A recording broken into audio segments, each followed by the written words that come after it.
Aston Villa to start us.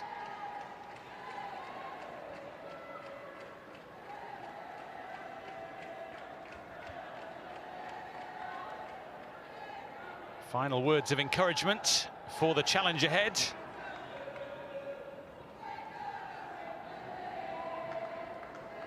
Chelsea fans in fine voice as well in the second city. Aston Villa keen to get going right from the off, with Rachel Daly leading the charge. So many players on the field today who could make the difference for either side. It will be fascinating to see who steps forward. And I think that's the key thing is how do you start against Chelsea? You know, you need to put them on the back foot. You need to press them high, as you see in here. Aston Villa starting up high. Don't allow Chelsea to get into the rhythm and allow them to grow into confidence as the game goes on.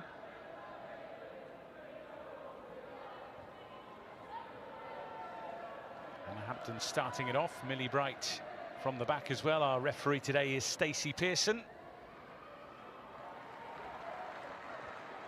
Aston Villa keen to box Chelsea in these early moments.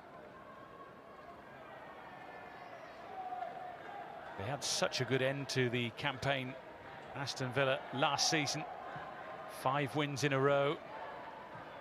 The summer break really came as a bit of a disappointment in that regard. They wanted to keep playing.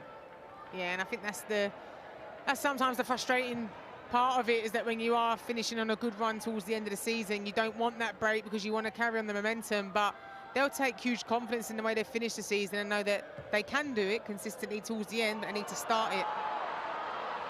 Here come Aston Villa with Ebony Salmon, Rachel Daly hovering, and Chelsea certainly concerned by this forward thrust from Villa from the start. I think that's Villa's strengths. If you're looking at the players that they've got up top, you know, obviously with Salmon, Hansen, we know that there's a lot of pace between the pair of them. Obviously Rachel Daly is always front-footed and isn't afraid to press at all. I think you're noticing the way Chelsea have set up as well, potentially looking more like a back four than with the wing-backs. I think that's credit to Villa. Here's Rachel Daly. Ran out of room almost there, but does get the set play off Captain.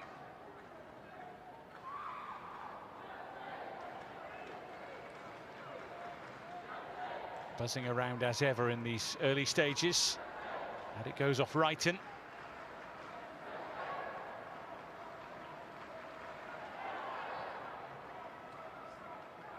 Salmon. And that one has just squirmed the wrong side of the line.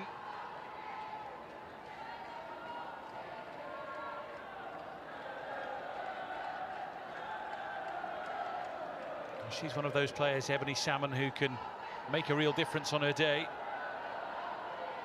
She's a young player with much promise at Manchester United before finding the back of the net regularly at Bristol City.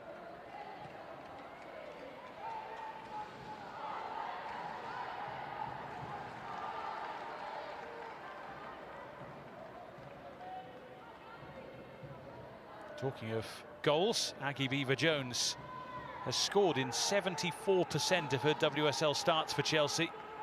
Scored in 14 of the 19 games she started, 16 goals in that time. I was talking, obviously, before the City game, about the trust of Sonia to be able to start her and lead the line for Chelsea. And I think she's an exciting young player who's just growing as every game goes on. And you know, I think she's thriving in that responsibility of being the number 9. Aston Villa go again here. Noelle Maritz on the chase. And only just beaten by the pace of the pass.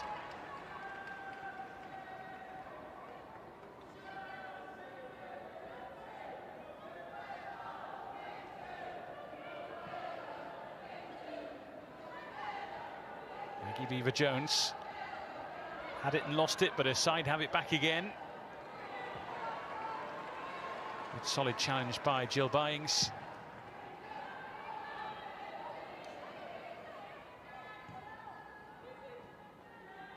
Carpenter back towards Natalie Bjorn, picked up by Kira Walsh, who will always, of course, keep that calm head in the centre of the park, which we've seen for club and country down through the years.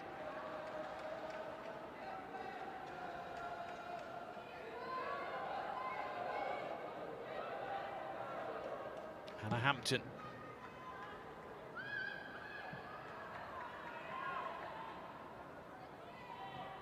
Tincanrid after it.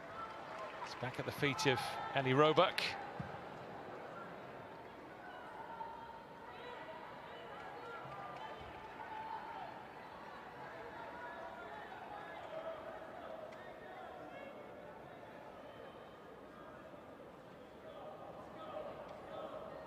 Here's Daly. Dropping in to get involved. Up towards Salmon. Did well to take it with her. And Salmon goes again until she's met by Bright.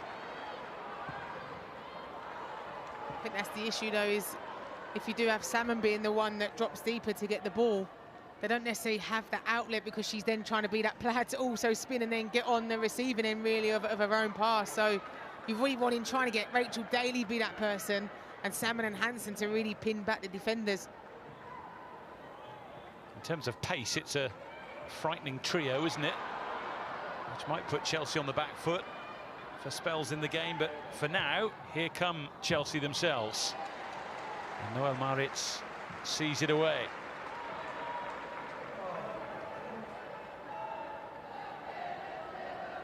Well, Natalia Arroyo really steadied the ship last season, turning Aston Villa into a team with potential to cause various sides real problems. Now Aston Villa would love to have a less stressful first part of the season this time round, having flirted with relegation for a good chunk of the campaign last season.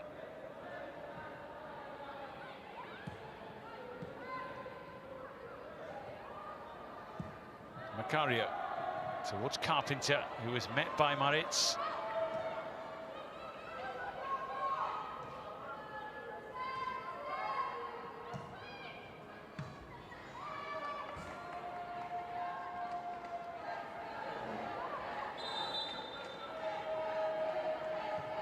Two balls on the pitch for the time being, so we'll have to go again. And the frightening thing, when you consider the comments from Sonia Bonpastor ahead of this new season, she said, we did well in terms of trophies and results last season, but we were not always happy with the performances and didn't show as much consistency as I would like. 3 trophies in the bag, but we can still get better, she says. And I think that's the mentality to have for Chelsea. You know, I think obviously we talk about the Champions League, that they missed out on it, but there was games last season where they were lucky, really, to get the result. But I do think that's a credit to Chelsea in the way that they play. Beaver Jones is offside as she charges on. Just carrying on from that point about Chelsea, that they have their mentality that obviously sometimes you can't get the performance as well as the result. Sometimes you just need to get the result. And I think that's what they did last year. But of course, she wants to build on from that as a team. Offside, but a tight call. Aston Villa relieved to see the flag raised.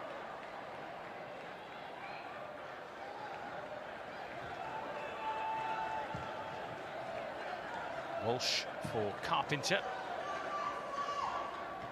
Tincanrid.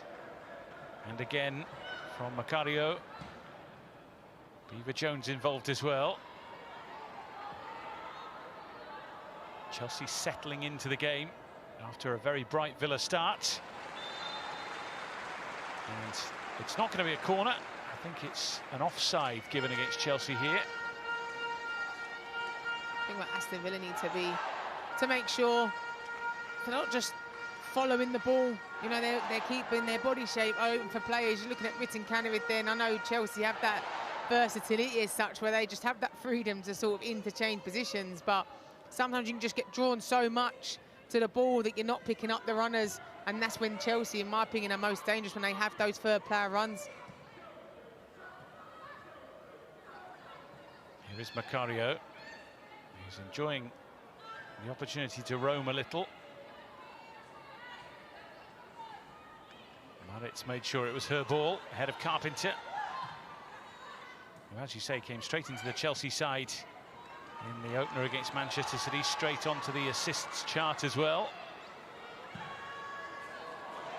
Spread by Salmon for Grant. Plenty forward here for Aston Villa. And Hampton having to watch it as it went. Just for a moment, there was a little doubt in the mind, perhaps. Yeah, I think if you asked Hampton, she'd say that she knew she was safe there, but we see it obviously in the West Ham game against Arsenal. Van Domselaar obviously with the goal, but I think, yeah, Hannah Hampton had that covered there. But again, you're looking at the way Aston Villa built up their play. They're really trying to draw the defence over. The switch was on the opposite side. Someone just needs to try and release it a little bit quicker to Grant. Yeah, you were pointing over on that side. Get it over there. They can't hear me.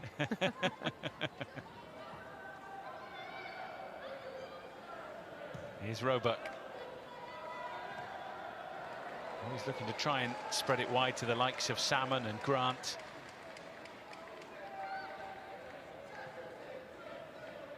Beaver-Jones. Nicely laid off here. Chelsea could be in business. Macario's there. Just couldn't get her angles right. It looked there for her and for Chelsea. Probably be expecting Macario there to put the ball in the back of the net. See Guru Ryan far too easy down that left-hand side. You're talking probably Macario just needs to open up her body a little bit. I mean, Guru Ryan does really well. She cuts it back. But I think it's where the cutback's coming and Macario's already really ahead of it. She's really just having to get some connection onto it. 11 goals last season in all competitions for Macario, including one in the FA Cup final win against Manchester United. Clearly an issue here, which will be a concern for Chelsea, and a fair bit of distress on show. Niamh Charles.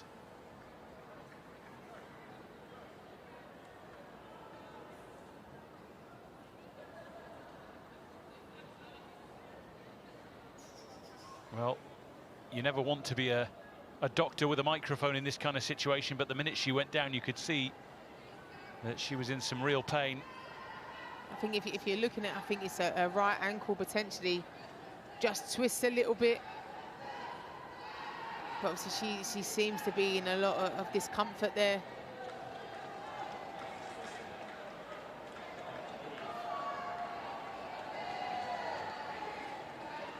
Well, this is a real concern. Chelsea already preparing a replacement. Sandy Baltimore is getting herself stripped and ready.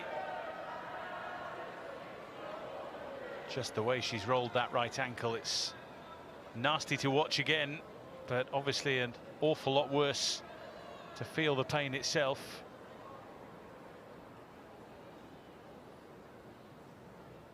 These situations can be so difficult as well, can't they? Because the medical staff don't see the replay that we've just seen. And the player often wants to try and carry on if at all they can. Adrenaline starts to kick in. It's a complex collection of emotions. Yeah, and I also think with ankles that, you know, when you can do that walking down the street, you know, like when you twist your ankle and it goes over, and sometimes in games and in training when it happens, it's initially painful for the first few minutes and then it sort of eases up and you're able then to walk on it or get a bit of pressure onto it. But I think obviously Charles was still looking in a lot of discomfort at the start. She's obviously not been able to get up yet to try and put that weight for it, so it's sort of a player, you've got to be honest, and you're better off not taking that risk, especially at this stage of the season.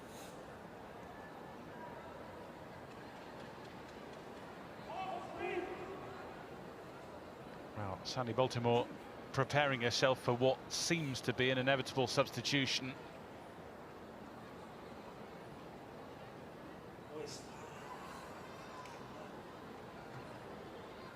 She played 77 minutes of the victory over Manchester City. And that left wing-back role.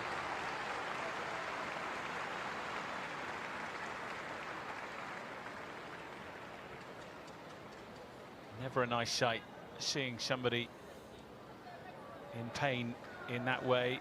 At least she is up and about.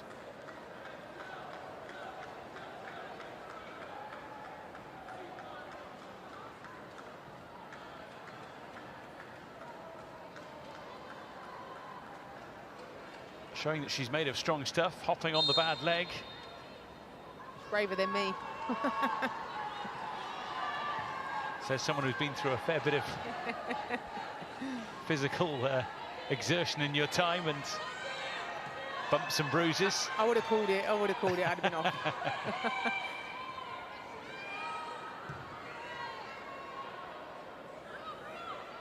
Well, Niamh Charles is setting herself to return.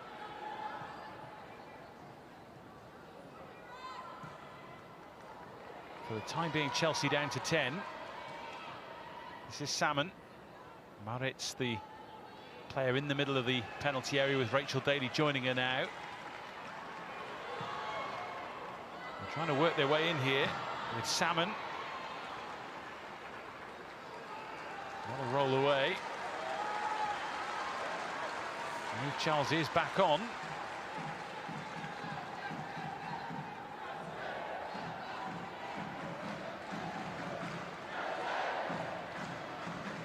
You can only hope that it was just a very painful twinge and not anything more serious that could develop in the next few minutes.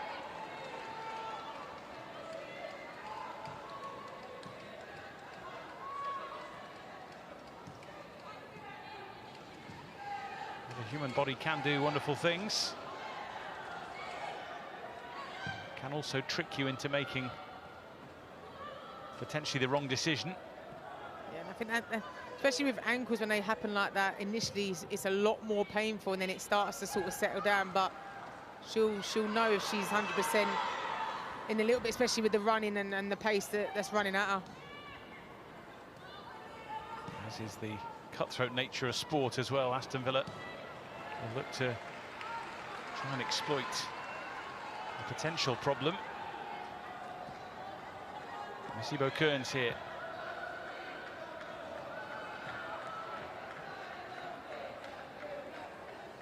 Grant. Back to Roebuck.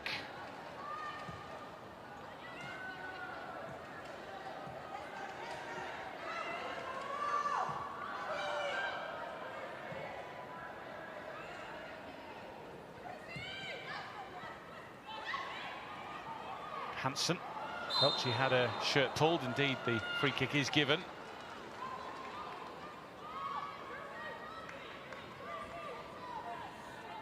She's fortunate there that the referee has seen her shirt pulled, because she just literally passed the ball straight to Macario.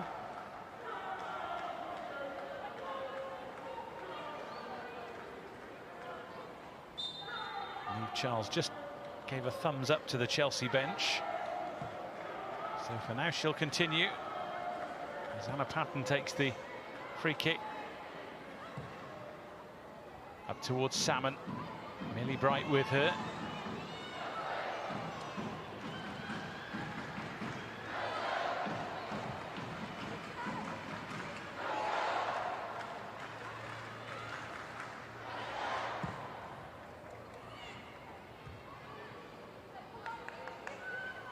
Patton suddenly had to quicken the step a little. Aggie Beaver-Jones hunting her down, but now to the other end with Grant. Just a little too strong for Hansen. That's the thing though with Aston Villa, if you're coming up against a Chelsea side where potentially you know your chances are going to be limited as such because the excellence that Chelsea have got, you then have to make sure that in those areas you make the right decision and you don't just give it back to Chelsea as easy as what you've done then. Such a big part of being a top player, isn't it? Not just the ability with the ball, but that ability to make the right call with the brain.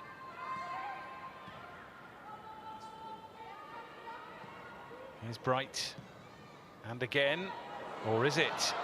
Hansen picks it up. Salmon now for Aston Villa, trying to tiptoe her way through. Millie Bright was in no mood to be passed.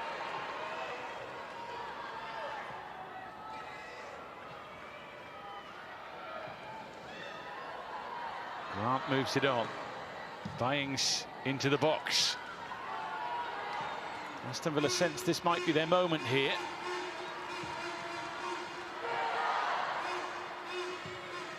Delont.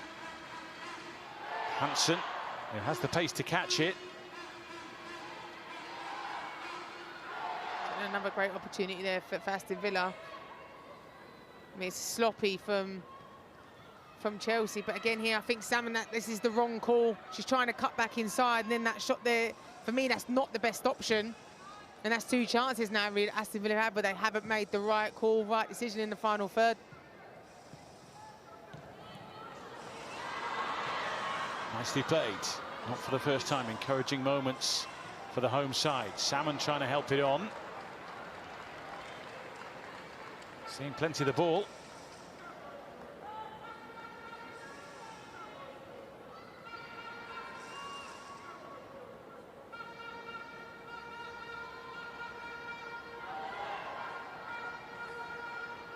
Certainly an encouraging first 20 minutes or so for Aston Villa.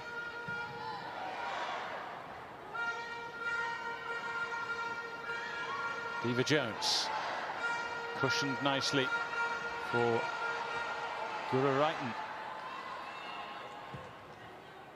Chelsea coming again here with Ellie Carpenter. Macario. Little nutmeg that buys her some time and some space. Slice of fortune as well. This is Carpenter. And Robert came for it, and it's there for Chelsea. And it's Aggie Beever-Jones. Wouldn't you just know it? Aston Villa with plenty of positivity in the first 20 minutes. But it's Chelsea who come up trumps with the goal. You could argue that that's against the run of play if you're talking about the opportunities that Aston Villa have had to create something. But that's what I'm saying with Chelsea. You can't switch off. They are clinical. For me here, the defender has to step. She doesn't. She stays. Macari's then allowed the chance to run, to dribble.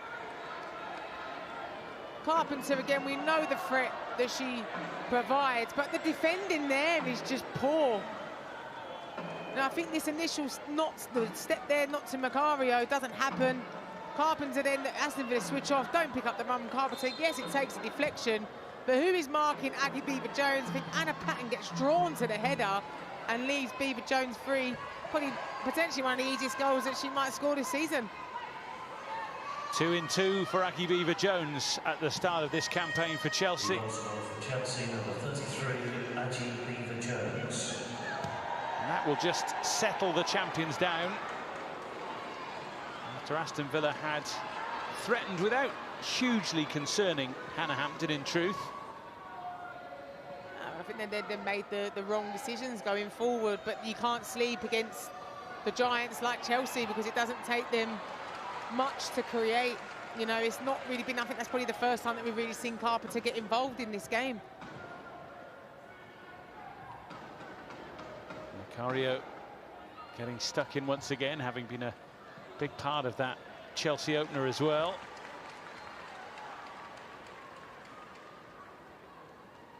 So she started 20 WSL games for Chelsea. She's scored in 15 of them, a total of 17 goals.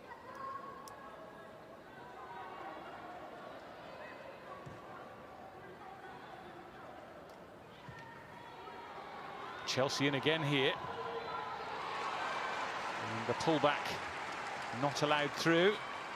Solid defending by Anna Patton.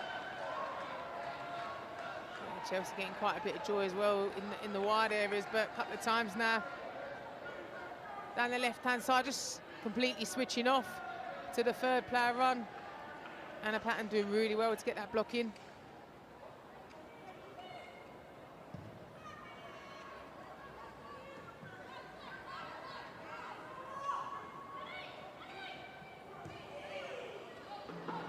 Carpenter back to Bjorn. And back to Hannah Hampton, part of the Aston Villa side, which finished 5th in the 2022-23 season.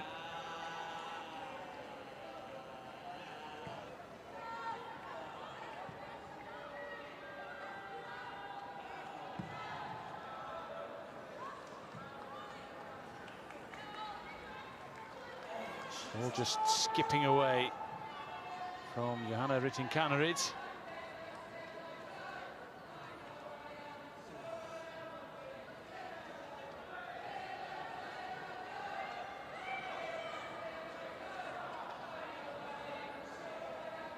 Maritz to take the throw, needing a bit of movement here from Aston Villa.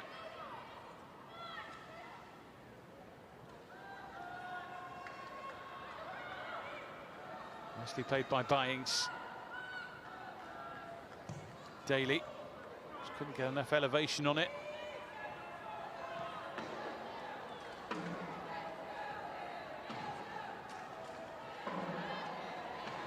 Eve Charles. Does seem to be moving okay, the Chelsea defender. Chelsea have a problem here though. Maritz, no way through Natalie Bjorn. Yeah, Maritz doing really well to pick up that loose ball and just being on the front foot really and trying to drive Aston Villa forward.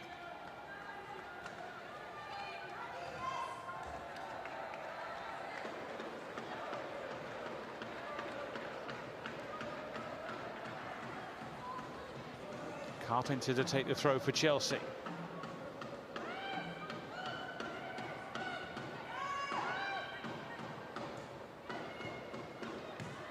On towards Rytting-Kaneryd. Salmon trying to make it hers. Maritz as well.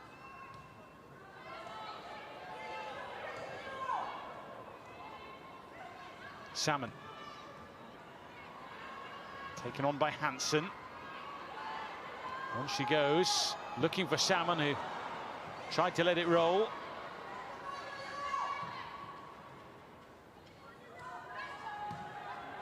Patton's pass. Byings just beaten to it. Now Chelsea can stretch their legs with Rytting-Kaneryd and Macario.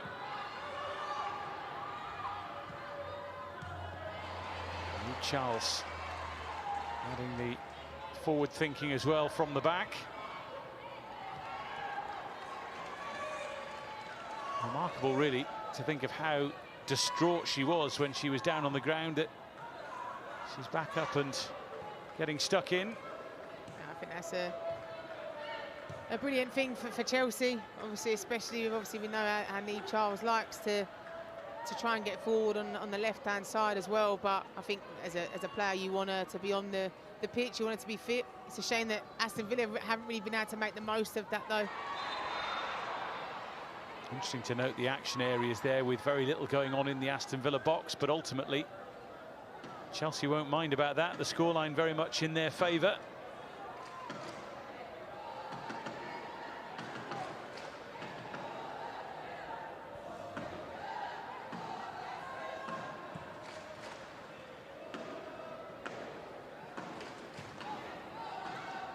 Natalie Bjorn. Back to Hannah Hampton. Taking the Route 1 approach towards Aggie Beever-Jones. Salmon. Once again, there's potential in the move, but no end product. It's just so frustrating because it's different if the run's there and you're trying to make that pass, but the run's not even there. So you're just literally, you're trying to play a really difficult ball. When there's a player stand there, you could probably find feet because they're not making that run. That's a couple of times now that Ebony Salmon has done that.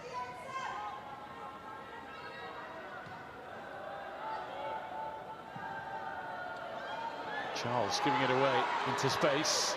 Here's Hansen on the turn, straight into Bjorn. Made sure she made herself as big as possible.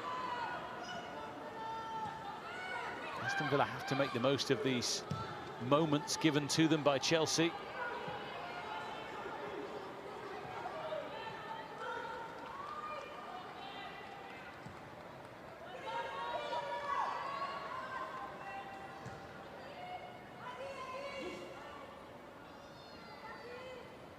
Ellie Roebuck.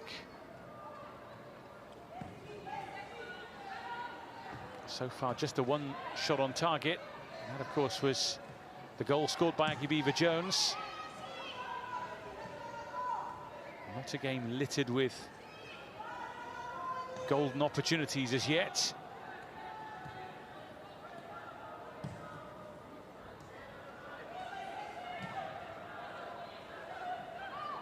Carpenter. Both teams want the ball. It goes the way of Aston Villa.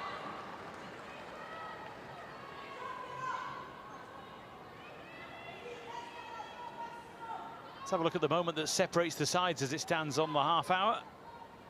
Yeah, I mean, I think for Chelsea, they're lucky with the deflection, but I feel Anna Patton there, she just gets drawn to, I don't know what she gets drawn to really, because there's obviously a defender there already, Anneli Roebuck, so she leaves Beaver Jones. Whereas if she stays with Beaver Jones, she isn't going to have that free header that you've just given her.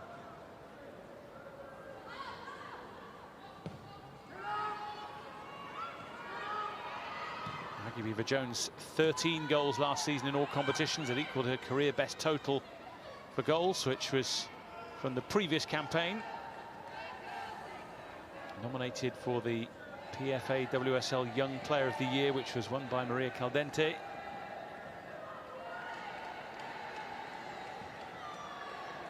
Also nominated for the League Player of the Year award and the Rising Star award as well.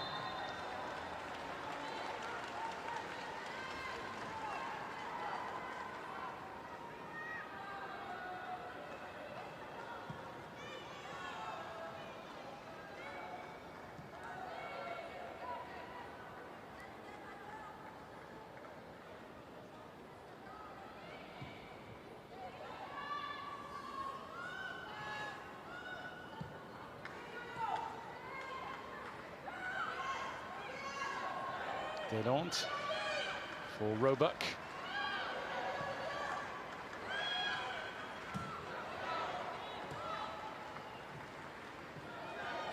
Moritz to tiptoe along the line.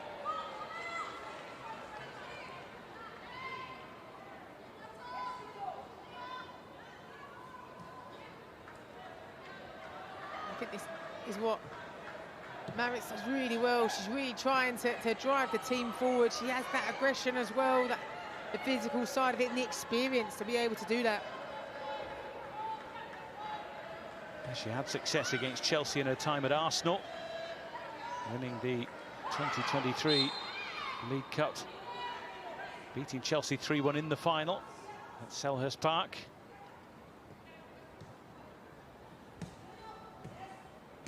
Picked up so many trophies as well with Wolfsburg in Germany. 5 league titles, 6 cups, and of course the Champions League as well.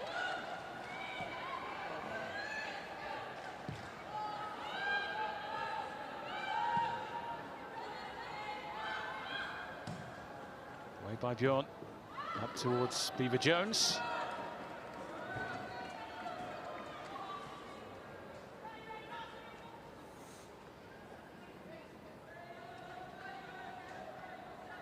A little over 10 minutes to half-time in terms of the match clock, but there'll be a fair few minutes added on for that injury to Niamh Charles.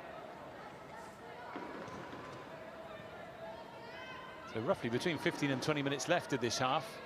Fair bit of time for Aston Villa to try and get some sort of reward for their forward-thinking approach. And they're in here with Grant. And Salmon. Oh, yes! A reward for their positivity. Aston Villa show their quality and show that they're capable of anything on their day. What a beautiful finish as well.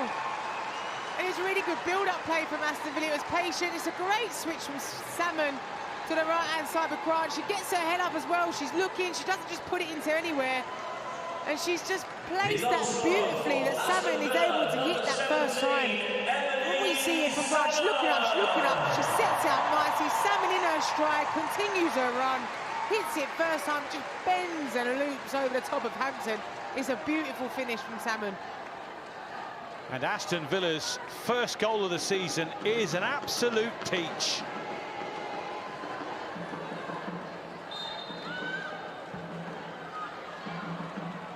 Well, she has shown such promise in the first half, but the end product hasn't quite been there. It certainly was then. Chelsea have something to think about. Delon with a really good recovery challenge. It's a superb time tackle there. Just to make sure she times that right.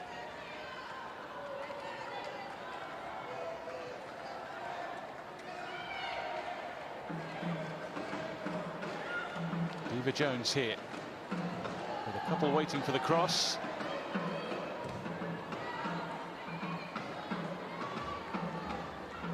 Well, we've certainly got a game on our hands. Yeah, and I think Aston Villa deserve that.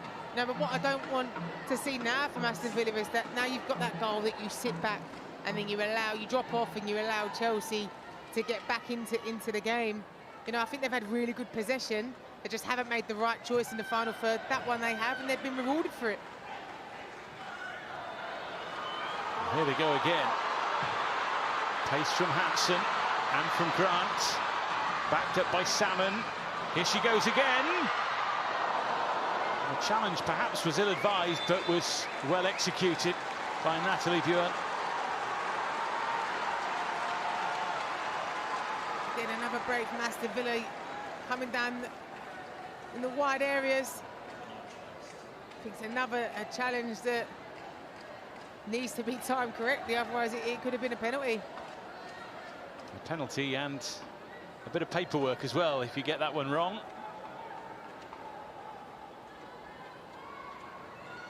So now to the set piece and to see what Aston Villa come up with here.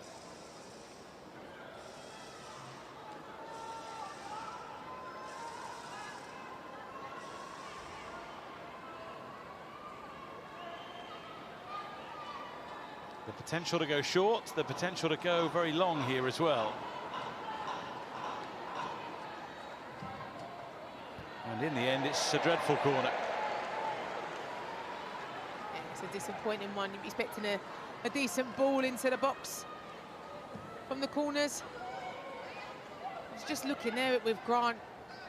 She doesn't just carry on driving into the box. Look at the space that she had to carry it on. She gets her head up. She sees Salmon's coming in. And it's the pace on the pass from Grant to Salmon that Salmon's not able, she doesn't need to change her run, she just continues it and is able just to hit it first time. It's a beautiful finish.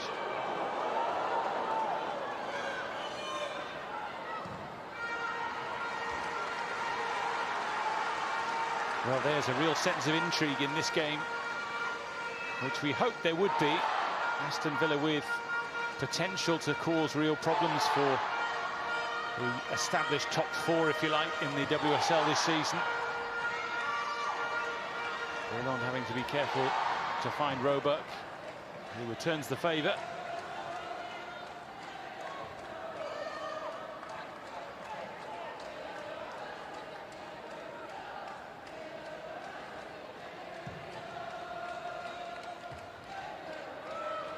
Charles with the header. She'll get it back again, will she? No, not quite. The idea was there from Kira Walsh. Well, the game in the balance. Plenty to consider for both in charge.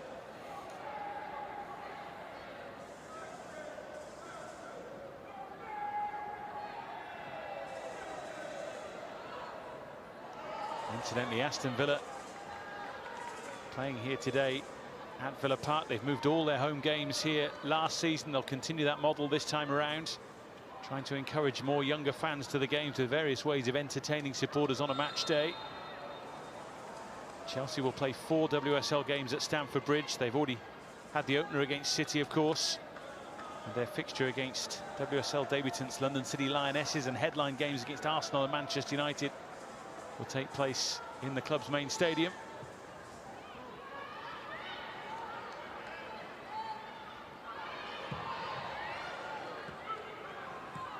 Carpenter.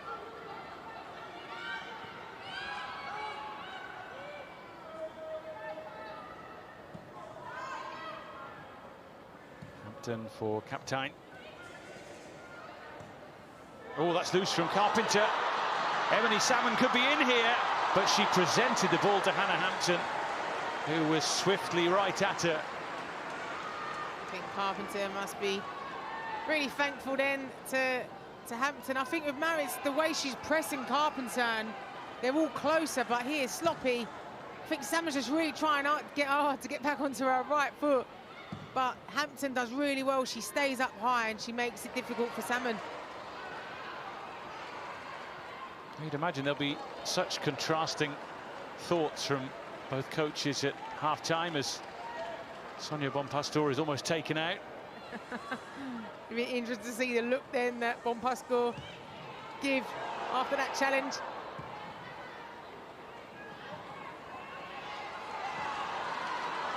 Hampson. She has the pace to worry anyone, and she can normally finish too. Only stopped from getting on the score sheet then from a very good stretch from Hannah Hampton. Hannah Hampton does well to get down low. Thinking of Hansen, obviously she's going 1v1 with Bjorn. You expect her to put a bit more power behind it, but I just don't know if it's this. She's going wide of the goal. She's not really able to get the clear-cut connection, but you'd expect Hansen there to really drive it, generate the power, but Hansen does well to get down low. Seemed to just have an issue with her shoulder as she landed, but thankfully from Aston Villa's point of view, she's back up and running and demanding the ball again. The hosts know they could well be in business here every time they go forward. Chelsea rocking at the back at the moment. Here goes Hansen. And Hampton claims after the touch off Natalie Bjorn. Chelsea just seem to be struggling to really get out from their own third as such. And I think it's credit to Aston Villa. They're starting high, and even when the ball goes past players, the players behind them, they're there, they're ready, they're going in with the Chelsea players, and they're making it difficult for Chelsea to really get the ball and turn and go forward.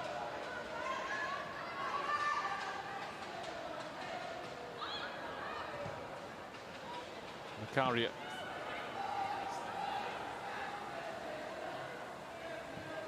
Hampton. Kira Walsh. And Beaver Jones. Trying to find a way through. She's won her side a free kick, which is not only a moment of potential for them, but a bit of respite at the back as well. I think Beaver Jones does really well there because she hasn't stayed central. She's spun into the wide areas and really she's drawn pattern out there from really where she's most comfortable. And she does well to win Chelsea a free kick, and like you said, a bit of a breathing space as well.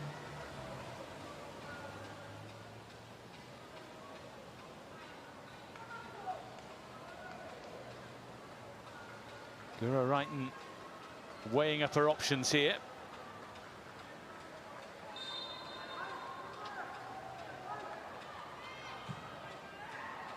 Roebuck claiming with authority.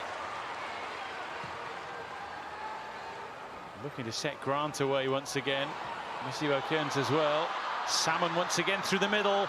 Here she goes. Aston Villa in again, and Hampton to the rescue again. Chelsea rocking defensively. Aston Villa continue to knock on the door. Oh, Hampton is keeping Chelsea in this game.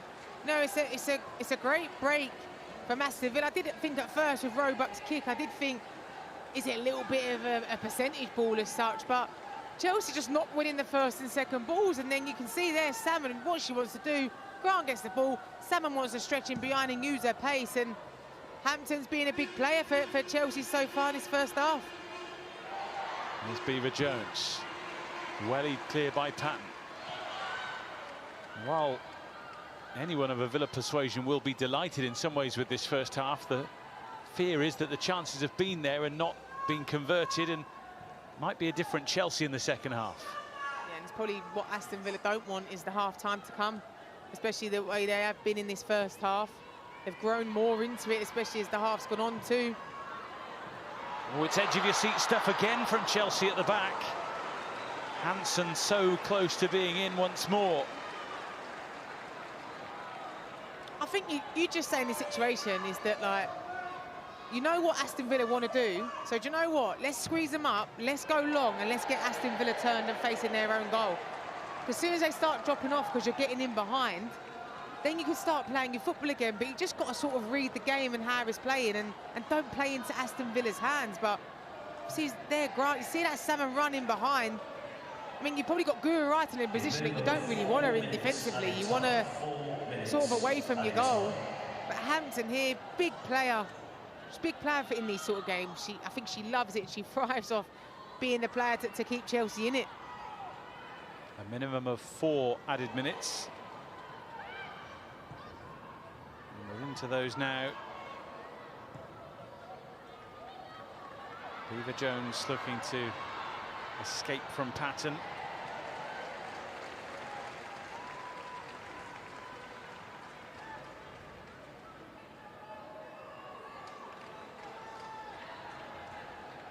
I would love to hear the team talks at half-time to see what is said and how it's said. Yeah, I'd love to be a fly on the wall, especially in the Chelsea changing room. And I think that's the difficult thing is, I know from an Aston Villa point of view, they're probably going to think we're going to be expecting a different Chelsea in the second half, because I do think when a manager's able to have a chat, you know, and say, listen, this is not where we want to be, we're expecting a lot more and demanding a lot more, you then get them to raise their game.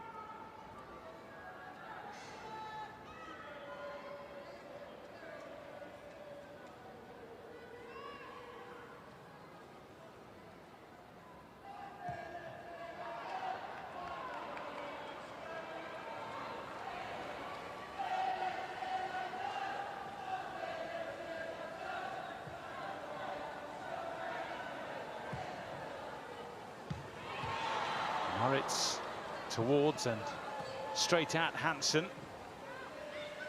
Macario. Forward by Carpenter.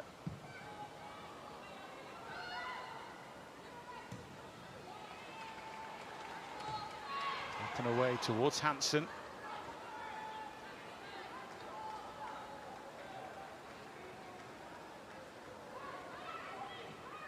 Salmon.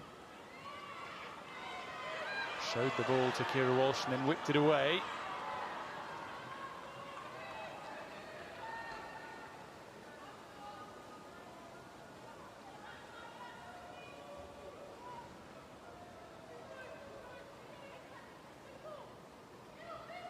Moritz with the throw. Byings for Daly.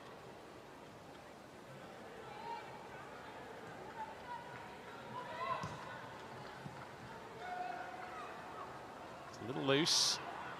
Once again, Hansen pestering that Chelsea back line.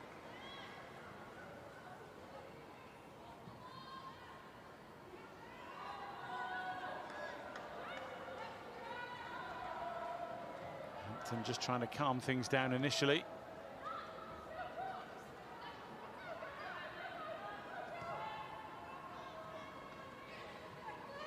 Waiting counter it. Beaver-Jones.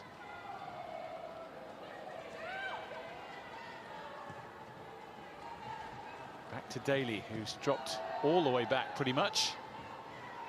That's definitely where you don't want Rachel Daly. You want Rachel Daly high up against the Chelsea back line, but I think that shows the rotation as well with Aston Villa, that they're not afraid to track their runners, to do the positions as such that they're not necessarily wanting to do.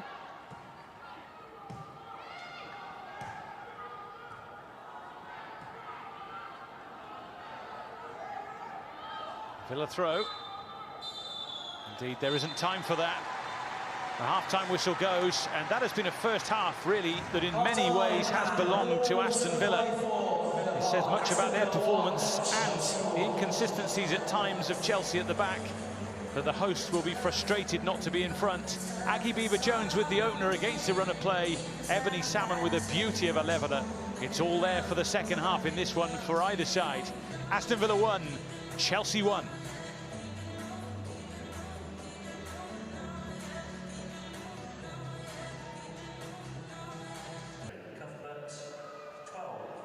Aggie Beaver-Jones to get the ball rolling.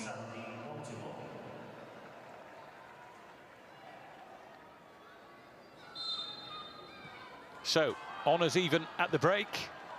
Let's see which Chelsea comes out at the start of the second half, and indeed which Aston Villa we get to see as well. Yeah, I always find half-time subs interesting because you always think, oh, I wonder what's gone down in the dressing room, you know, players saying you're taking off. But I think that's bold from Bombastor, and I don't think she's afraid of that. I said, listen, something's not working in here. We're going to bring on players that are able to change that. And I mean, to be able to bring on, you're talking to those three players who could walk into any WSL side, you know, and it's bold from Chelsea, but she wants improvement. High standards demanded, of course, as we underlined with her comments at the start of the season, bearing in mind they won the treble. Their only defeats last season came in the Champions League to Manchester City and eventual runners-up Barcelona.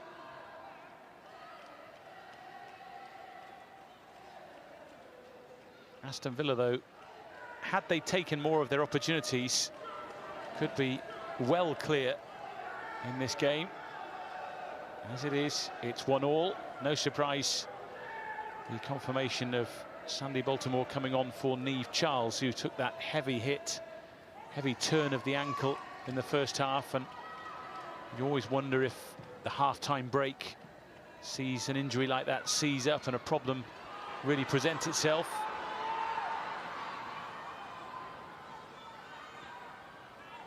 I think it's probably the first opportunity that they was able to really probably take her boot off as well and have a little look at it. And I think she's done incredibly well to have that reaction initially, to be able to get on and play the remaining of that first half, and didn't seem to look like she was struggling at all. But, you know, precaution is better than anything, and you don't really want to be carrying an injury or making it any worse at this stage of the season so early on.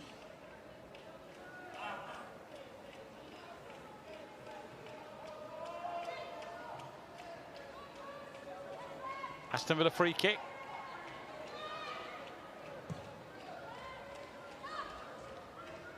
Launched up towards Hansen and Grant and Salmon.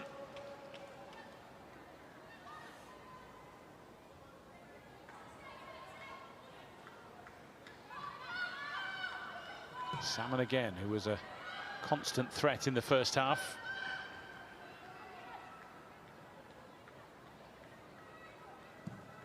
Roebuck away from under the nose of Beaver Jones.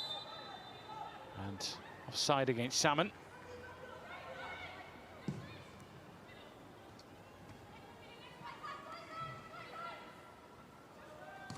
Baltimore winning it back nicely for Thompson to take over.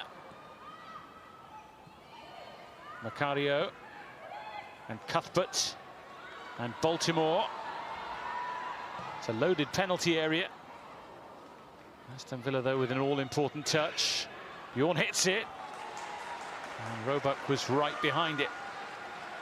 And I think that's what Aston Villa have to watch with Baltimore as well. I think she'll get forward a lot more than what Niamh Charles was able to in that first half. And it's about making sure if it's Grant on that side with her that you're tracking your player and you're not allowing her the space to drive into.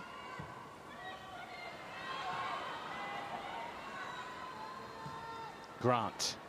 Salmon, watched closely by Bright. Just able to see Baltimore there drive forward. Bjorn picks the ball up. It's a decent strike really with the laces straight down the middle, but comfortable for Roebuck.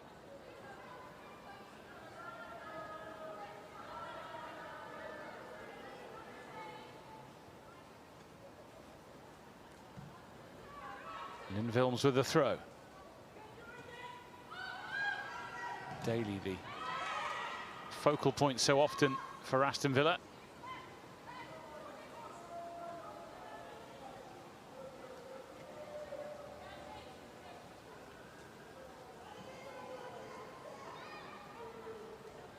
Vilms.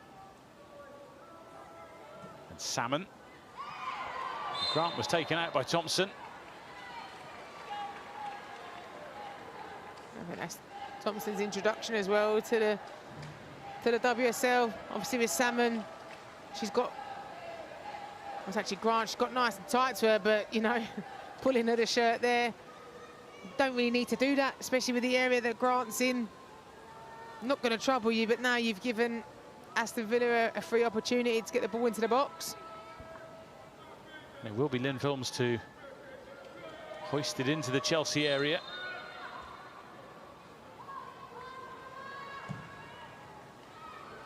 It's a testing ball that Hampton plucked out of the sky beautifully.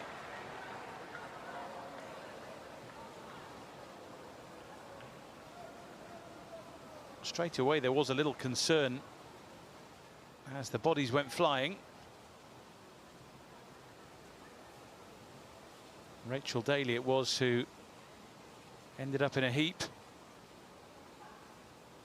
It's a dangerously whipped ball in.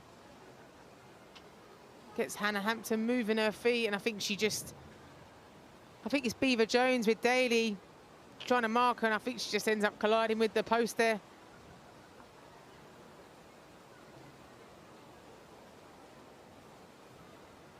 Well, we can't play football without them, but sometimes they appear very quickly upon you when you're charging in to try and get a goal. Rachel Daly trying to readjust the body as the post flashed before her eyes.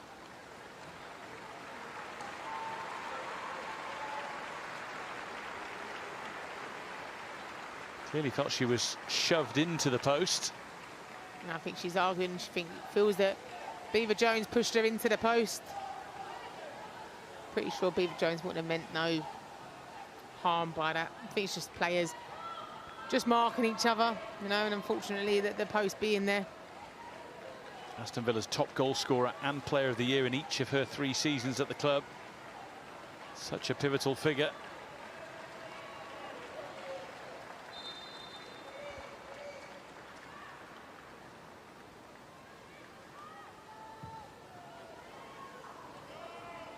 Here's Bright. Baltimore. And Thompson.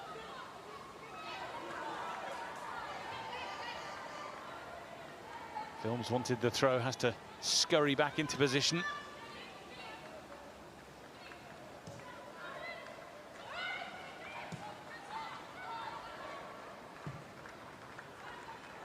Bright is looking for Bjorn, but it's opened up here for Aston Villa, and the pace of Hansen being pursued by a fair few. Daly now. Missy Kearns. Villa have to go backwards to try and go forwards. I think Hansen just sort of run out of steam there with that run. And I think you're just seeing the pace of Ellie Carpenter there to catch up with her.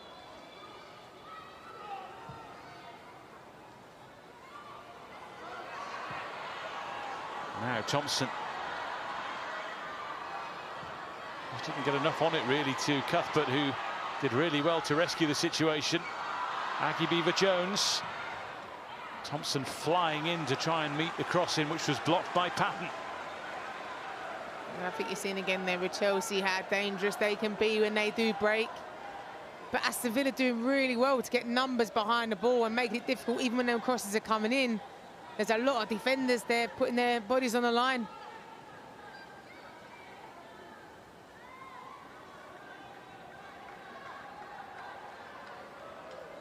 Millie Bright forward for the battle in the box. Natalie Bjorn as well, to add some height and physical presence.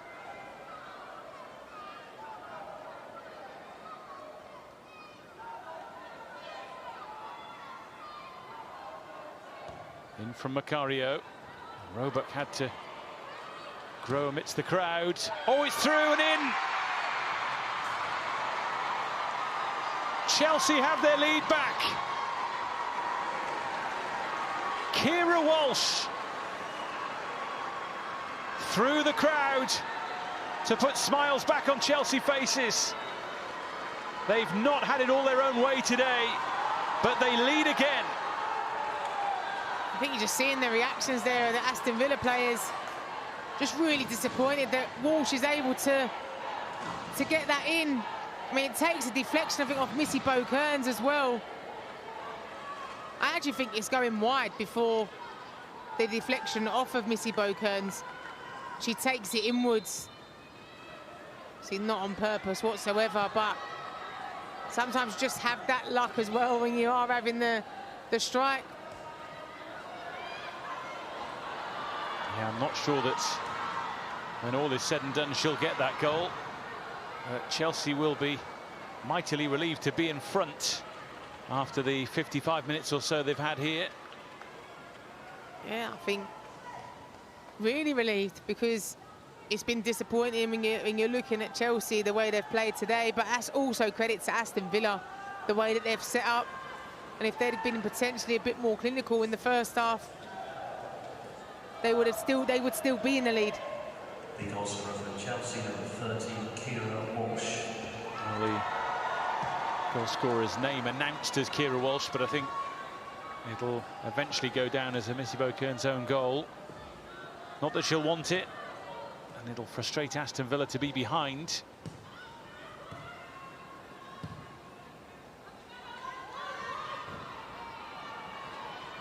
Millie Bright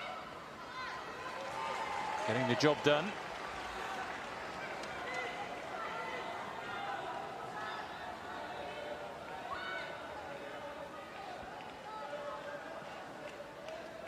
Wilms with the throw here.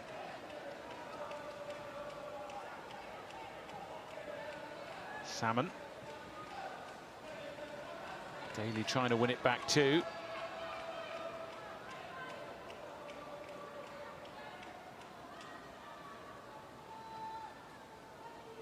That second goal for Chelsea has just punctured the atmosphere at Villa Park. Important that it doesn't see the Aston Villa heads go down on the pitch.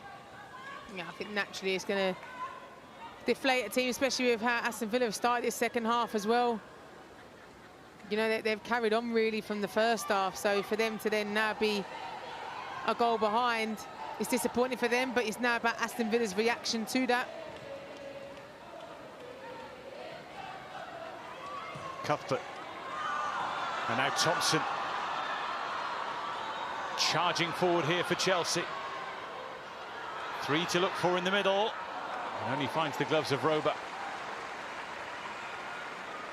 It was a good break from Chelsea there, but didn't really look convincing at all. Thompson, and I think again credit to Aston Villa getting their bodies behind the ball defensively. She didn't really have much to aim for in the box.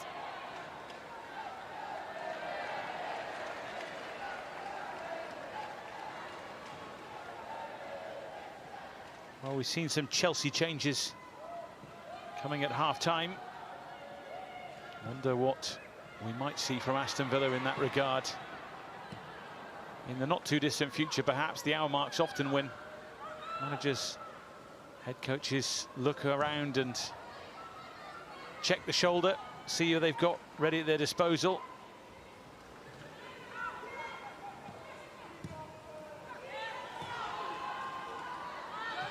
Salmon just left the ball behind. Millie Bright made it hers.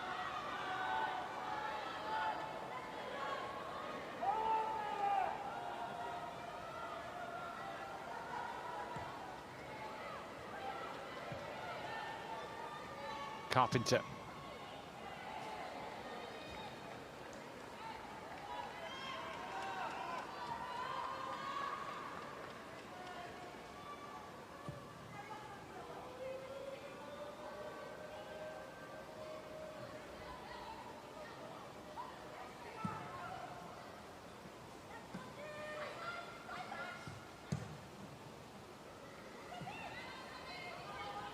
Baltimore will let that one roll.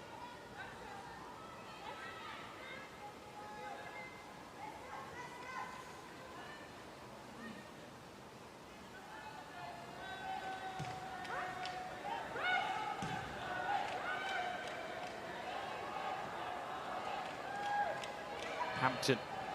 Indeed, if Chelsea are to win this game, Hannah Hampton's first half performance would be a big reason why.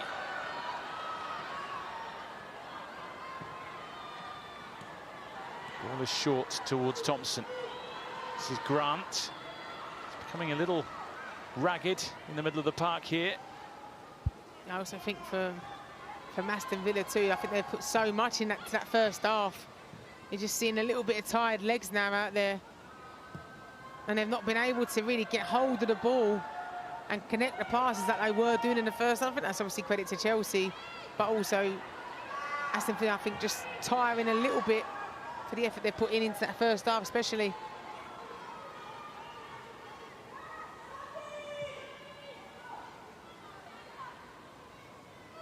Hampton trying to get Thompson away, and Beaver Jones was waiting just in case of an error in defence from Villa.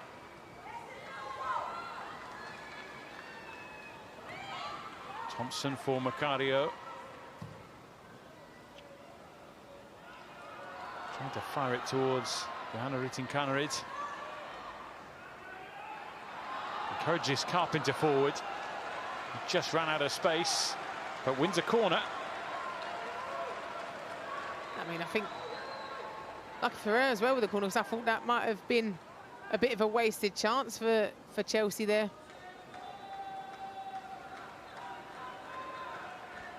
This is the goal that, at the moment, is the match winner. That touch off Missy Beaukern's made all the difference. It's unfortunate, but you could also say about Grant, potentially when she's coming out rather than jumping, if she stays with her feet on the ground, she could block it. Daly's header away. Now the break is on. Not for the first time. Carpenter and Thompson having to scurry back. I think you're seeing it's hard for Villa. I think you look at Salmon's looking tired as well. Hansen the same. So that break in the first half where they might have cleared those defenders are now keeping up with them. Oh, and that's given away by Baltimore, who will be the first name in the book. She took evasive action, she had to. I think it's clever from Moritz there as well, and she wins the ball. She's high up, gets across Baltimore. See Baltimore there. You could say that's the tactical foul as such, where she has to bring her down. Spoken by someone who might have done one or two of those in their time. As I got older, I was too scared to get yellow carded. I just got sent off.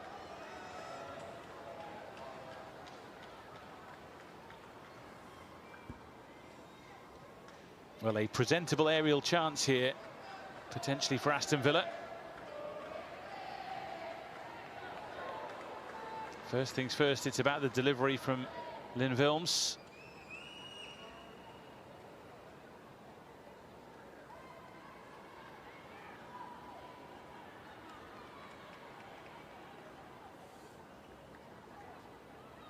Not best pleased with the use of the vanishing spray.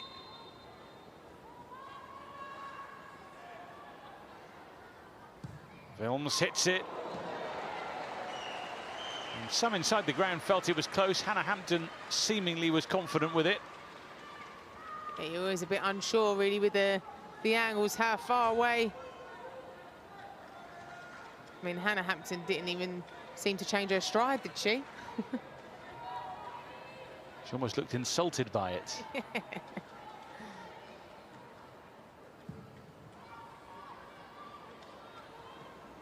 Super ball looking for Rytting-Kaneryd, well cut out by Ocean Deslandes. Hansen after it again with Millie Bright. Hansen wins the race to the ball, but left herself a bit too much to do. Yeah, it's hard there for Hansen because she wants to get that touch past Millie Bright.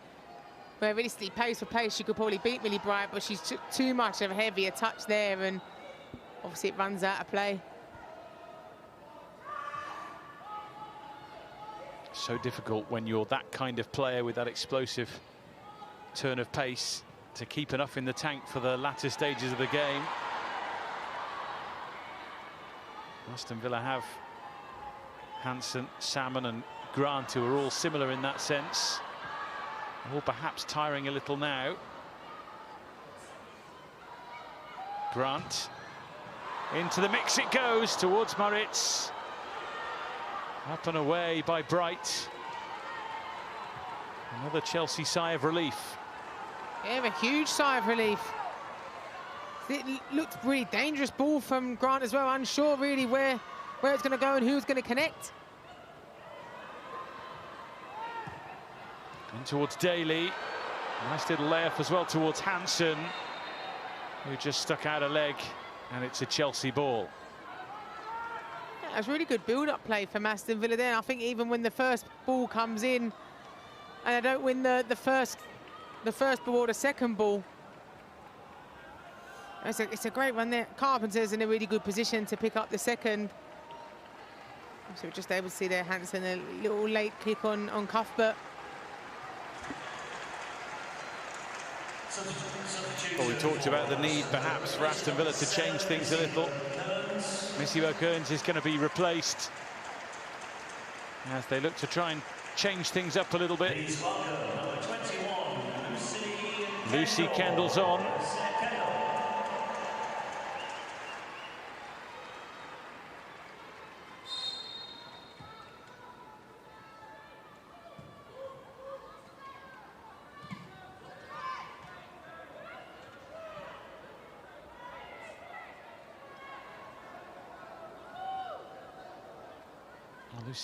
Lucia Kendall, who was terrific at Southampton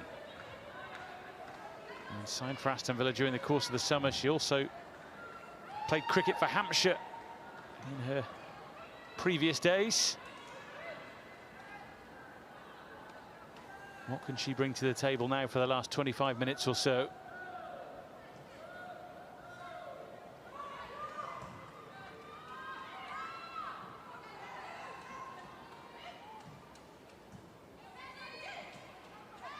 Thompson's touch, a turn from Cuthbert.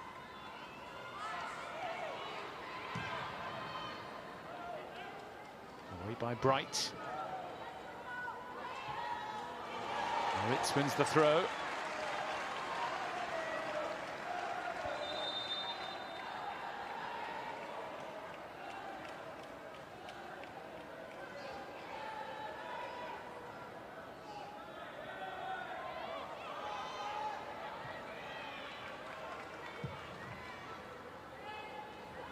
One for Beaver Jones to chase. Roebuck well off limits.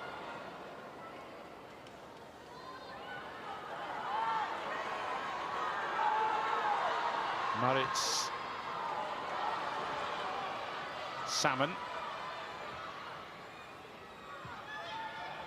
Byings to Kendall.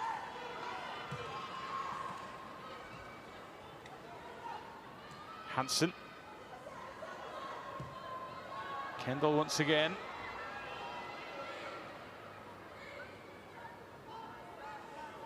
There's Deland. Salmon changes the pace. Tried to fire it goalwards with Carpenter in the way.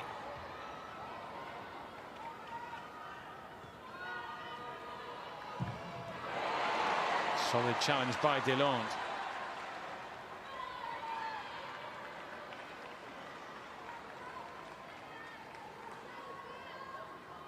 We've had 3 quarters of the game now. Aston Villa winning on various counts, but Chelsea winning on goals, and that's what really counts. Yeah, I think obviously that's the more important thing. Obviously, we've seen how many chances that Aston Villa have had in this game, but just lack the clinical side of it to really punish Chelsea.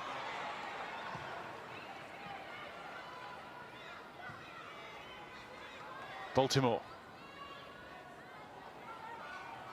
Chelsea probably know here another goal would take this game away from Aston Villa.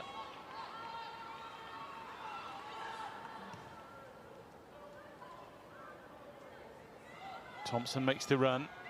Macario on hand to help potentially. Baltimore doesn't feel the right pass is there. Now she finds Walsh.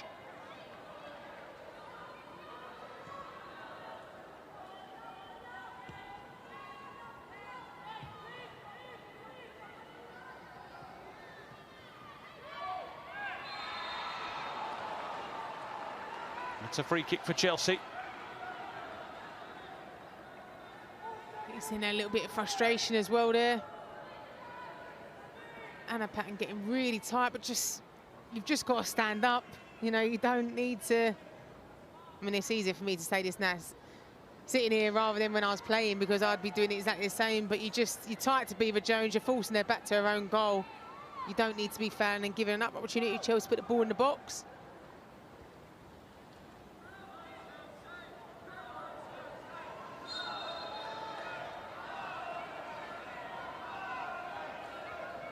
Macario and Baltimore over the free kick for Chelsea.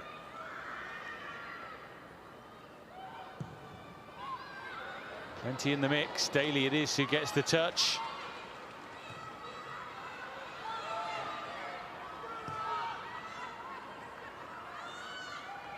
Macario takes the low road to Beaver Jones. Thompson. Macario was always shaping for the shot, but couldn't get the accuracy she craved. I think that's Aston Villa though. Seeing Macario line up for that shot, but someone's got to go and close her down. Just don't allow her the time and space to open up and just have a free hit at your goal.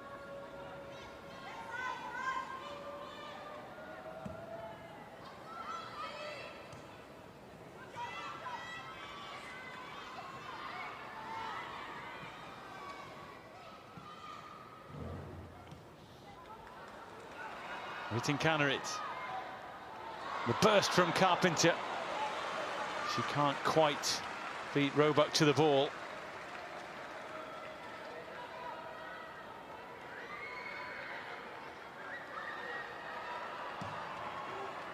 Away it goes. Aston Villa with an eye on the clock here. 19 or so minutes to go.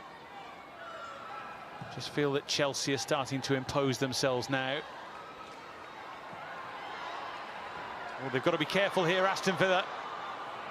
They nearly broke Thompson's way. Last-ditch defending required.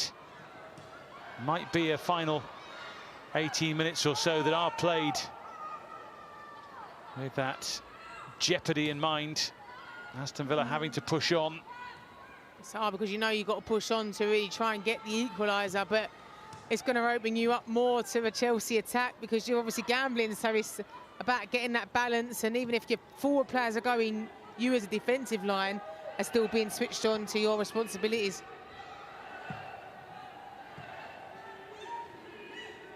Cuthbert.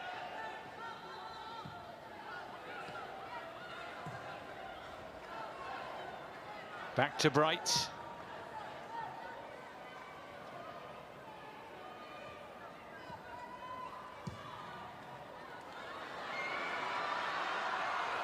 Ritting-Canarit with Beaver Jones trying to break free.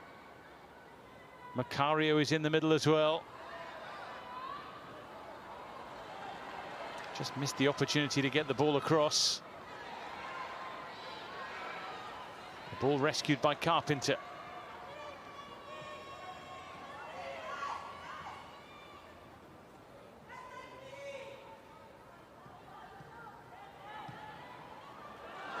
Macario.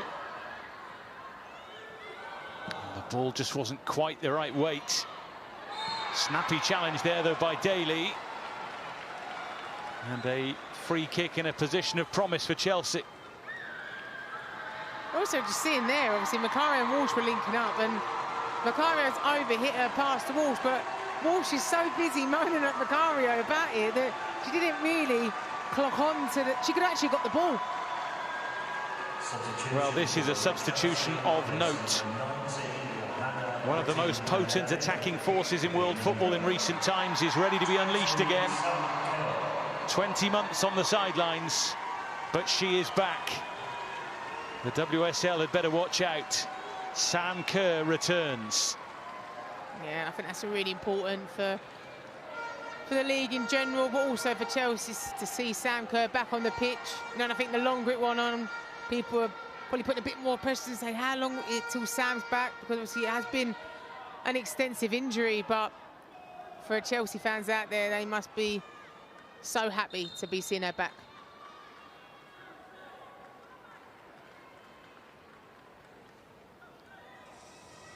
So Baltimore and Macario. weighing up their options here. It is Macario, and the wall didn't have to work very hard to keep it out.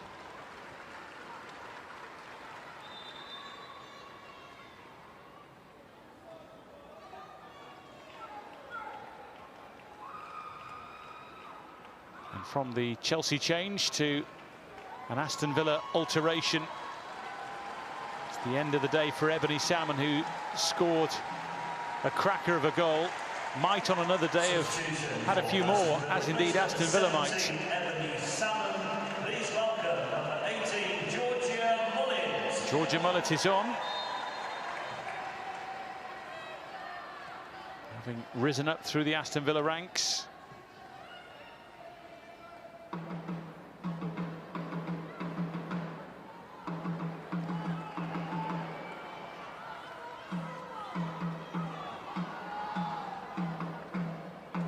She had some of Aston Villa's best moments in this game. Certainly the highlight, this finish.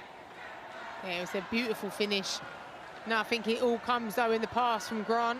If that's too heavy of a pass, Ebony Salmon will have to take a touch. But she doesn't. She's just able to step straight onto it without even breaking her stride and able to loop it over the top of Hampton.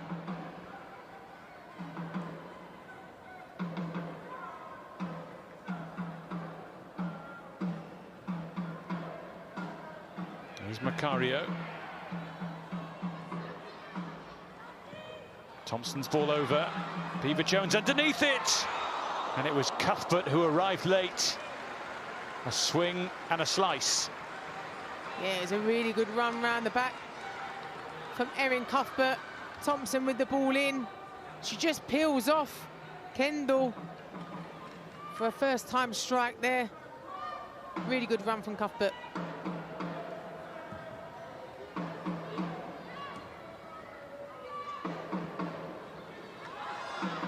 Now Macario found a bit of space and found Roebuck in fine form. Just managed to palm it away from Thompson, who was on rushing. It's so crucial there. Roebuck does so well to just get enough on it to take it away from Thompson, who is running in at the back post.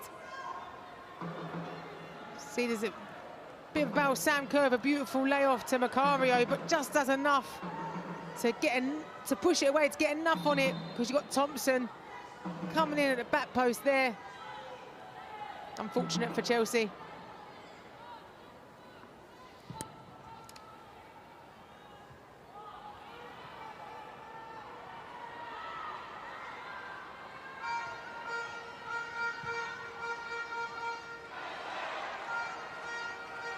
Here's Cuthbert.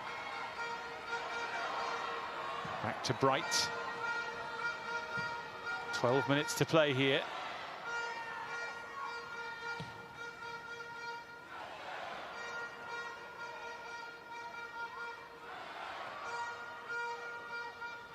Baltimore's touch, just a little short for Walsh. Taken on by Daly. A nice little turn by Kendall. And it just wouldn't bend enough for Aston Villa into the corner. Yeah, that looked really close as well. A really good play there from Rachel Daly. Just holds up Kendall with a beautiful touch across to the left foot. You see how she's bending it into the far post. Might see a bit more from this angle how close she actually is. I mean, Hannah Hampton looked comfortable, but for me that looked really, really close.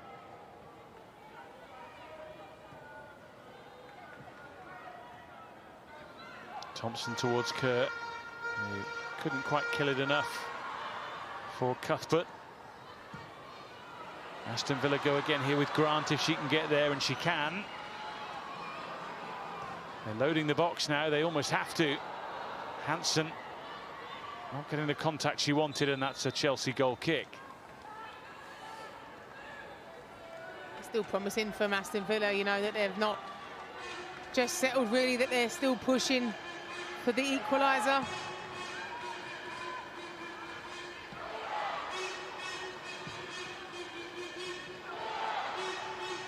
Bjorn's touch. Cuthbert collects. Forward now for Beaver Jones. Sam Kerr wants it and gets it. Helps it on to Thompson. Thompson fancies it. Well, she had the option to play Sam Kerr in, but felt she was better placed. Yeah, I think she's growing into this game as well. She's switching over to the right-hand side too. She's getting a lot more of the ball.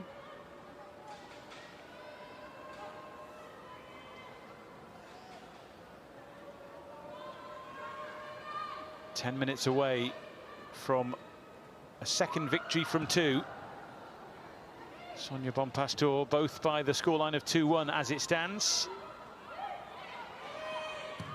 Both have proved to be tests for Chelsea.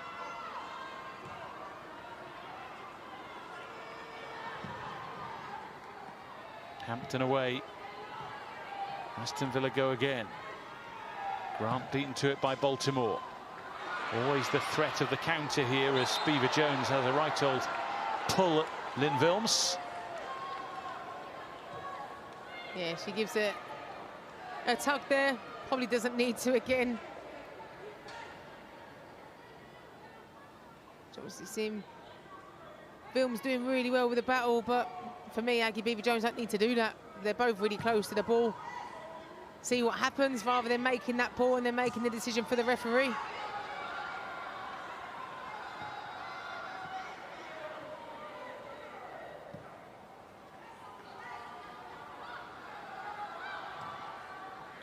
Macario forward for Beaver Jones. And still, and a chance to finish it. Sam Kerr and Beaver Jones. And wonderful goalkeeping from Ellie Roebuck. The flag would have saved Aston Villa anyway, but she wasn't to know that.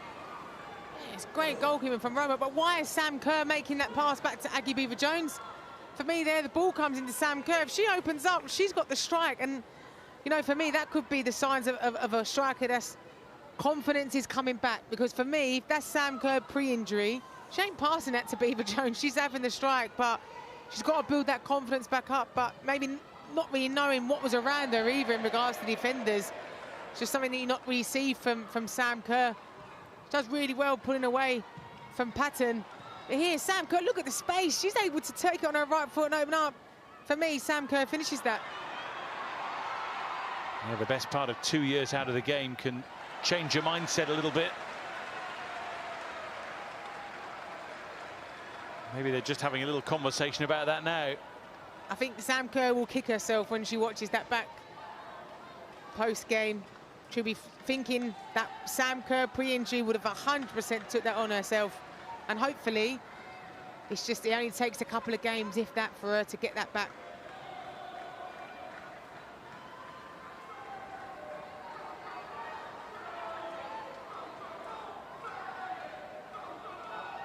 Seven minutes to play.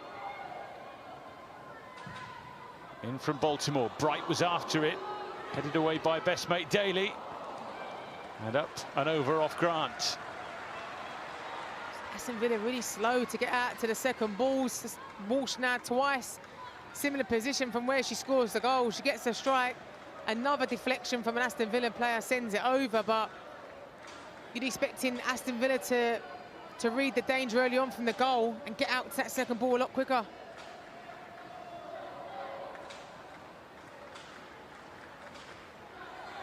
So Macario will take this corner.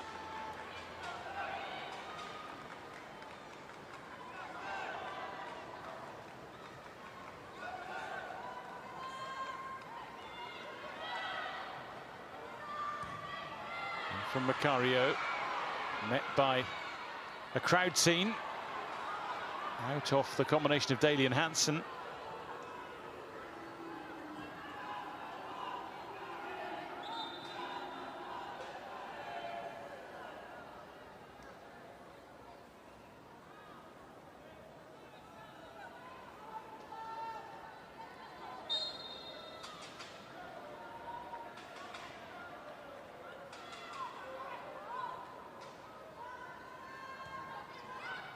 Thompson.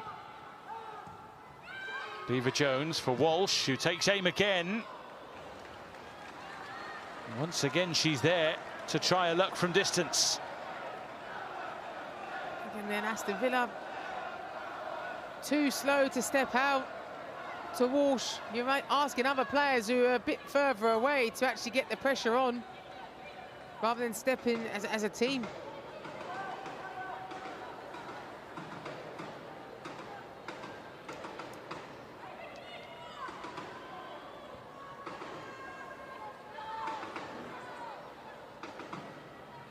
Third corner in succession. Macario bending and dipping. Millie Bright trying to send it goalwards. A few held their breath for a moment. I think Roebuck does well there to deal with the initial ball. Like I said, I think players knew that Millie Bright's effort was going over the top. Rachel Daly makes way. And Miri Taylor, the former Chelsea youngster, made a couple of WSL appearances for the Blues back in 2016. Making her senior debut for Chelsea when she was just 16.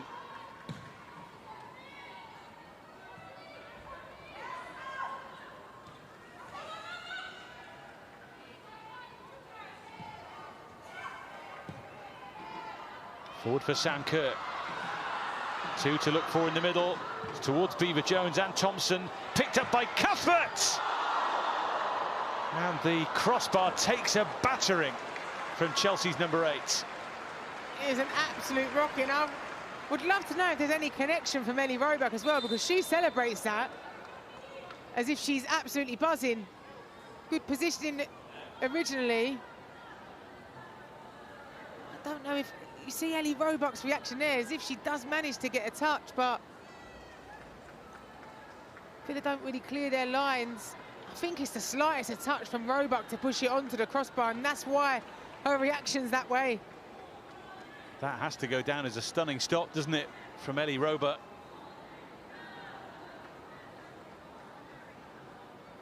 And it's really interesting that one goalkeeper has really kept their side in it in this second half, in Ellie Roebuck, but your player of the match, Gilly, is this person with the gloves, Hannah Hampton. Yeah, I think for me, Hannah Hampton's player of the match, because if she doesn't pull off the saves as she does in the first half, Chelsea could have been going in at half-time 2-1, if not 3-1 down, potentially more. So I think she's been a big player for them today. She's been called upon, and I think she's deserving of the player of the match award. There's no doubt the game was getting away from Chelsea a fair bit in that first period, and Hannah Hampton gave them a platform from which they could build. A few bumps and bruises in this attack here.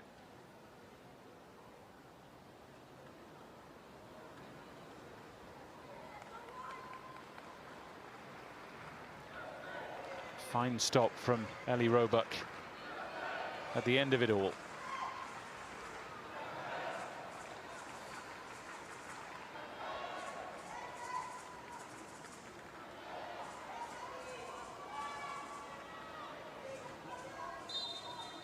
Confirmation of the Chelsea change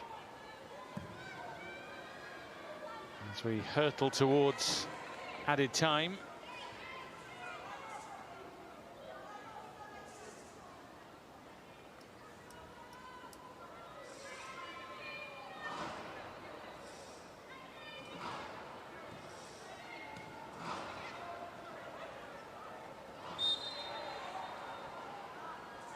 They're just seeing it out now, aren't they, Chelsea?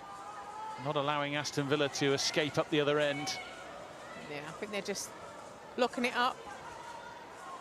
And I think for Chelsea, coming away from here with the 3 points will be big for them, because of the way they started that first half and probably played the whole of that first half, in all honesty, is that they'll be fortunate enough to come away with the points today.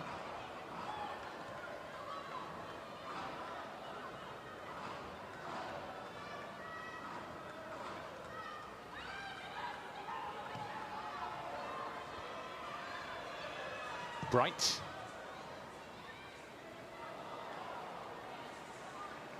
Thompson unable to get to it. We'll very shortly find out the extent of the added time. We're going to have at least 7 minutes.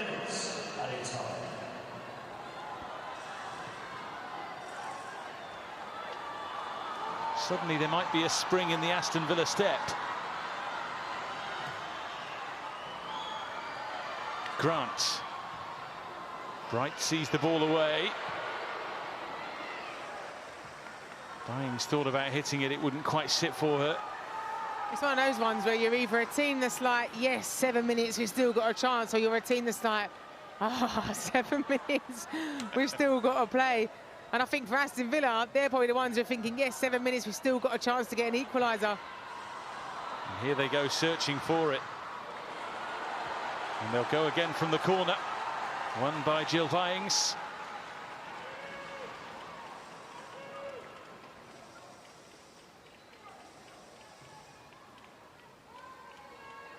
It's funny how holding a number up in the air can play with your emotions. Didn't matter to me if I was winning or losing. Seeing 7 minutes, I'd have been fuming.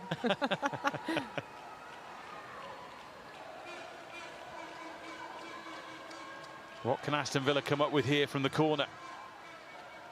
It's towards Anna Patton. Back in again and flicked by Patton. No real venom in the poke towards goal.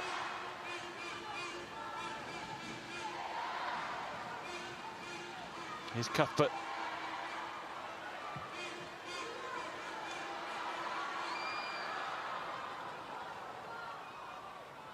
Thompson. 3 to look for in the middle. She'll take the corner at this stage, winding the clock down further. Yeah, Chelsea won't mind that at all. And I think you'll see the Chelsea management side of this as well, the game management, you know, slowing things down as you're going to take set pieces, just looking after the ball. You don't really need to go and deliver the ball into the box as such for the third. Just keep hold of it, because then Aston Villa can't do nothing with it.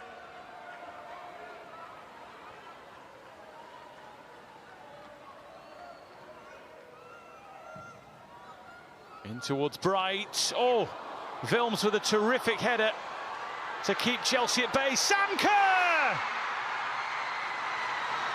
Back doing what she does best.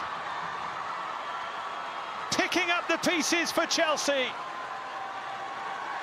A goal that will mean the world to someone who knows what that goal-scoring feeling is like, but has missed it for the best part of 2 years. And I think you're seeing it there, even the reaction from her teammates, how happy they are for her. And that first goal would have been so important for Sam Kerr. And, you know, the longer games went on without that, the pressure would have probably been put on her. But here she's challenging. Robert does really well. He's scrappy. She ain't going to care about that, though. She's just going to care that she's been able to put the ball into the back of the net and really seal the win for Chelsea there. But she's alive in the box, she's swinging legs, but the all-important swing at the end, which gets the connection, puts the ball into the back of the net. That feeling she dreamt of through all of the rehab, through the injury layoff and the comeback. That indescribable feeling that you just cannot replace when you're a centre-forward. I can't say I know the feeling of being the centre-forward, but I do, just from playing for many, many years, is when a player does come back from injury and they don't get a goal and the games go on and on, they have that added pressure too. Well, she's got that goal now, her first goal back from injury, that feeling of scoring a goal and the excitement from all of her teammates as well, and the support that was shown to her, be a huge weight taken off her shoulders. Well, bear in mind, she's not played for Chelsea competitively since rupturing her anterior cruciate knee ligament in January 2024. Missed the whole of last season, had to watch on as her side won the treble.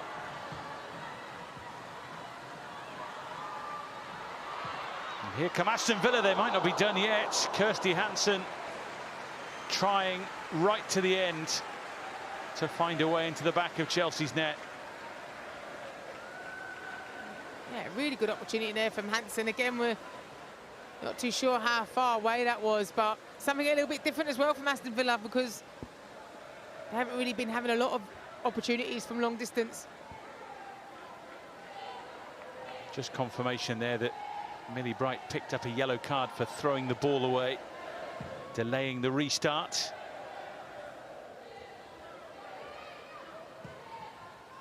But in all the chat about Sam Kerr scoring the goal, crucially, from a team perspective, it's a goal that finishes things off for Chelsea today.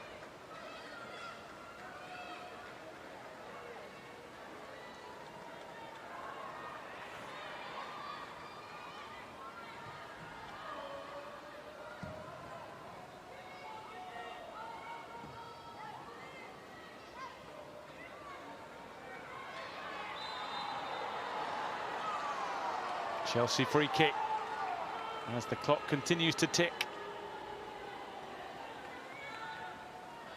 I think there are a couple of players pulling shirts. Maybe Taylor not really happy with the referee's decision.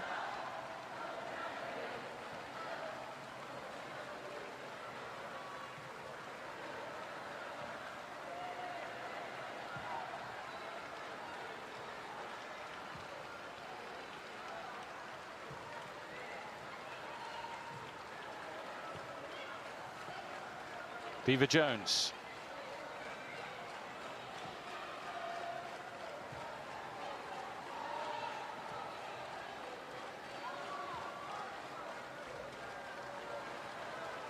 Carpenter.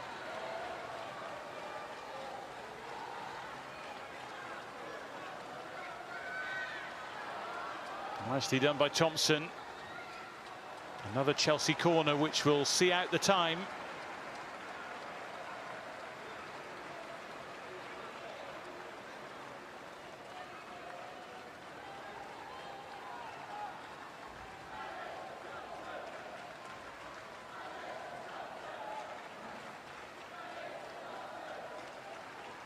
Well, Aston Villa might have been beaten here, but they will take away a fair few positives from this afternoon. They have made the champions panic at times.